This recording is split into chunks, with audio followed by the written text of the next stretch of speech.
Good night, brothers and sisters. The people of rural North. Want to start by thanking De Beer and all those lovely people that came up in support. Thank you very much. Who's that calling my name, sir? Brothers and sisters, welcome to St. John's Rural North. And as it is getting closer, we're going to have to leave some time for the PM. So I'm just here to say thank you to all my candidate colleagues who spoke so glowingly about me.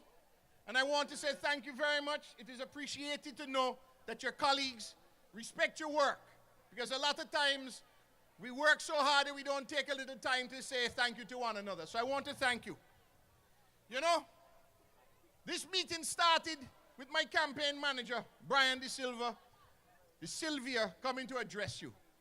And one of the things he said made me very proud. And that's loyalty matters.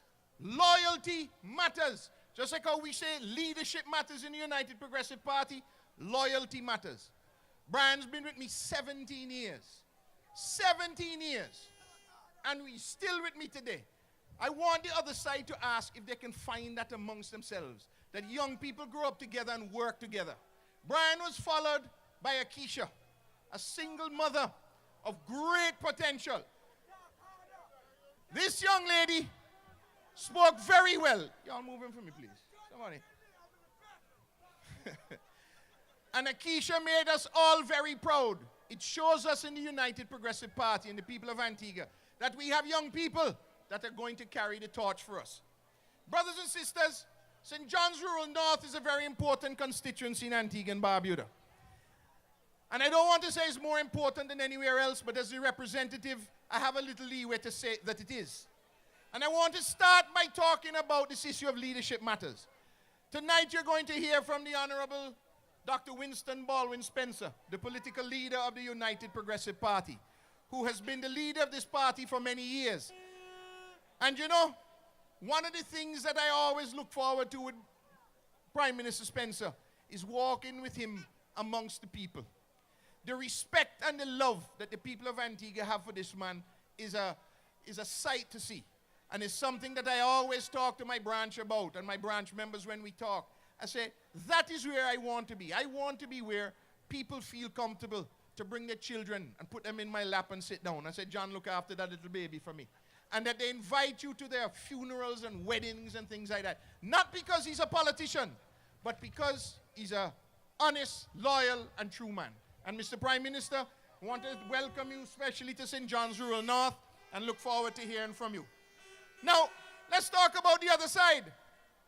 You know, when I think of Gaston Brown, and I think that this is the man who is portraying himself as the leader, a wannabe leader of Antigua and Barbuda. Now, he has the gall to be talking about projects that the United Progressive Party are bringing to the fore. Government is continuous, and I want to make this to him, and I'm going to repeat what Brother Harold Lovell said again. This man bought 3 acres of government land for 75,000 EC dollars. I want you all to understand that. That's about $1.15 a square foot. Now, which one of y'all can buy land in Antigua for $1.15? That is who you want to put in leadership. It might be $1.50. My math might be a little off. Don't call me right? $1.50. Is that the man? Can you imagine if you give him leadership? You put him in a power, in this position of power to do those kinds of things again. And then he has the representative from this area. And the representative from the guy who they want to be their representative, the Labour Party candidate, is saying that Gaston Brown is all this wonderful thing. Yeah? Now, I ask the question, who was the chairman of medical benefits between 2000 and 2003? When all that shenanigans was going on? Who was overlooking all that time? Yeah? You have to ask that question. Brothers and sisters, leadership matters. We cannot lose the mind of our day to vote for anybody that is going to support Gaston Brown as leader in Antigua. And Max Fernandez did that. He bad play all the people. And they have some, what I call long-term bird people from the days of VC that live in this community. And he turned his back on every single one of them. Just pushed them out. Turn his back on them. I'm happy to say that we are friends, and I want your support in the next election, because I know they can't support that guy. So brothers and sisters, the other issue that I have to go through very quickly is the issue of Liat. That is their campaign against John Maginley. Imagine, John Maginley does not want Liat to stay in Antigua. Well, you know, we have said quite clearly that Liat has signed a 5-year agreement with us.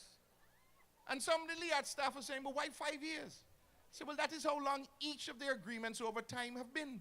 Because in 5 years, Liat might want to negotiate a new position. They might have something else that they want or not want. And that is how it has been. That has not changed. But they keep calling about a minister in Barbados. And that's his claim, that the minister in Barbados said something.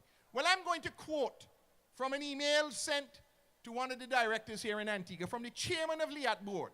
And I want the press to listen and the Liat people. And it says, with respect to the issue of moving Liat to Barbados, I have received no information from any government source in Barbados that there's any mention by this government to seek to move Liat to Barbados.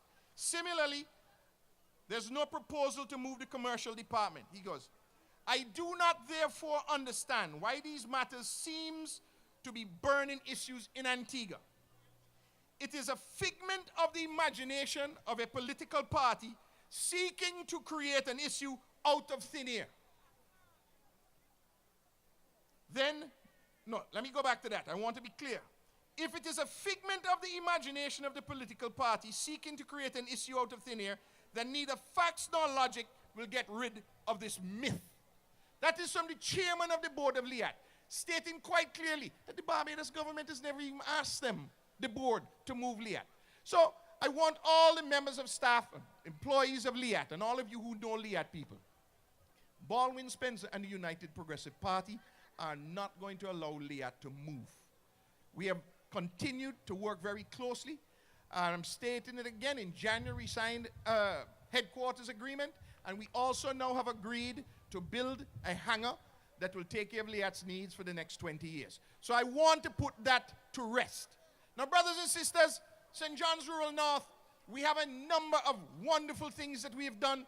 Some of my colleagues went into them earlier, and I don't really want to go over them, but I want to single out one or two things. In Yorks and in the community of Marble Hill and some of these other areas, we have been continuing to work closely with CBH and the police. Because, you know, I saw something on television today, and it says, no one can prepare for bad things to happen. What we have to do is to react. We need to respond quickly. We opened Longford's police station during the UPP term as John Maginley as representative. Now I'm asking them to make Longford's police station a 24-hour station, so that it is open 24 hours a day. That has been a concern because some of the constituents are saying, well, Mr. Maginley, people come and rob after 12 o'clock at night, and we go back to the St. John's police station. So I am appealing to the police, and one of the projects going forward is now that we have it open, to make sure Longford's police station is open 24/7. Security is a big issue, but not only security of house and property, but security of future. And we spoke about these new projects that we're doing. Half Moon Bay. You heard of the beaches just recently. I was invited to speak at the launch of the new beaches property in Turks and Caicos. And right then, Mr. Butch Stewart says, and we're moving on to Antigua next. The beaches project is going to come. And that will create hundreds of good career opportunities for Antiguans in accounting, in hotel management, in all these fields. Also during the construction phase. Maybe 1,200 jobs in construction phase. So we want to look forward to those things. Brothers and sisters, the clinic. As you were driving in here, you see that lovely building there on the corner. You see that lovely building there on the corner. That is going to be the first polyclinic in the north end of Antigua ever. V.C. Bird used to be the parliamentary representative for this area. Bernard Percival, none of them ever did it. But UPP with John Maginley is putting in the clinic. We're hoping now that it will open pretty soon. I understand that The pharmacy's having a little challenge, but we will work through those things. And that clinic will be open to help all the people in the north end. We have a lot of retirees, elderly people, young people, single mothers. There's going to be a creche there so that they can leave their children. And while we're talking about that, brothers and sisters, I want to end by saying this. People keep asking me why I'm in politics. Yeah? I am in politics because of people like Brian De Silva and Akeisha and the rest of the team. I don't want. But I want to single out one person. Kessa, are you there? I want to introduce you to a young lady from Cedar Grove. Kessa Di Castro. Kessa, come by me and hug me up, darling. Come, man, come. This is why we're in politics. You see this young lady? I have spoken about Kessa over and over. Yeah? In 2004, when I won, people were coming to me left, right, and center. Everybody wanted something. She said to me, she said, Mr. Maginley, I'm a single parent with 3 young kids. She was 18. I want to make sure my facts are right. 18 years old. You know, she said to me, I don't want anything from you. I want a job. You understand? And Kessa went to work at the hospital. And she has moved from Halberton to the Ministry of Health. Still here? Where, you know? She's now moved up to Fines Institute. Yeah? And she, on her own, has looked after her kids. She's never come and said, give me a $10, give me a $20. She wanted an opportunity. And that is what we are continuing to do in Antigua and Barbuda, to create opportunities.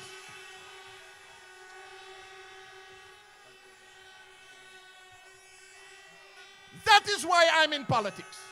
Not to go on no trip nowhere, not to go on no private party. Those things are parts of the job. Kessa Di Castro and Brian De Silva and all those young people. I have a little friend there now, Abijah, Trisha Ann's little son. I want to see him have the same future in Antigua that I had. I came from a very humble background. My father worked at the Coolidge Airport and my mother was a secretary. And they always told me, don't look around, look up. Never, never give up. My sister made sacrifices to me every day in her life so that I could move forward. And you know what she always said to me? Try and help somebody else. Just make that opportunity for somebody else. And when I see those young people today, and I've been in this thing now 20 years, and I see some of them coming up. Stosh, 5 years ago, Stosh Brown from this village, he said to me, he said, Mr. Maginley, I don't want to be a teller anymore. I think there's more in my life that I can do.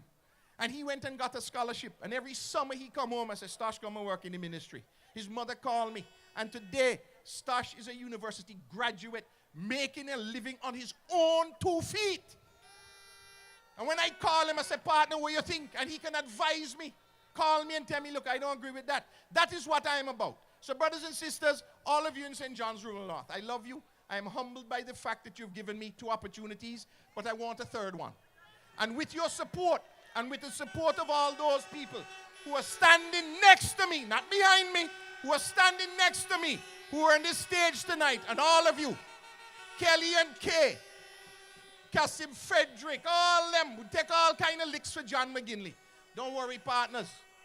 I am there for you. And 12 o'clock at night when there's a problem, you call me. You're calling John. You're not calling a politician. So brothers and sisters, I love you. I am strong in the United Progressive Party. And on election day, no matter what they say, it's going to be Maginley, and UPP all the way. Good night, brothers and sisters. I love you.